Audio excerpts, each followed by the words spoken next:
எல்லோருக்கும் வணக்கம். உங்களுக்கு இன்றைக்கு வெள்ளை சோஸ் தான் செய்து காட்ட போகிறேன். அதுக்கு என்ன பொருட்கள் என்று சொன்னால் பட்டர், மா, பால், உப்பு, ஜாதிக்காய் பவுடர், இவ்வளவுதான் தேவையான பொருட்கள். வாங்கோ எப்படி செய்கிறதுண்டு பார்ப்போம். ஓகே, அடுப்பில் பட்டர் வச்சு சூடாக்கி போட்டு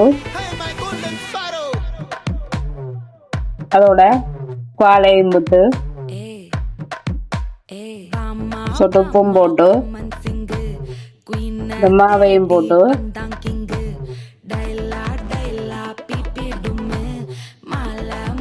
கிண்டுவோம். இந்த சாரிக்காய் பவுடரையும் கொஞ்சம் போட்டு கிண்டுவோம்.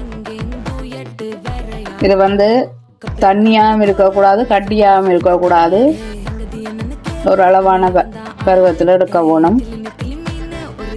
இதுக்கு நான் மா 50 கிராம், பால் 500 மில்லி, உப்பு ஒரு சொட்டு, ஒரு பிஞ்சு உப்பு, சாதிக்காய் பவுடரும் ஒரு பிஞ்சு தான், பட்டர் 100 கிராம் எடுத்துக்கிறேன். இவ்வளவுதான் தேவையான சாமான். நீங்களும் இந்த பருவத்துக்கு பார்த்துடுங்க. வெள்ளை சோஸ் ரெடி ஆயிடுது. நீங்களும் செய்து பார்த்துட்டு எப்படி இருக்கண்டு லைக் பண்ணுங்க, கமெண்ட்ஸ் பண்ணுங்க, ஷேர் பண்ணுங்க, மறக்காமல் சப்ஸ்கிரைப் பண்ணுங்க.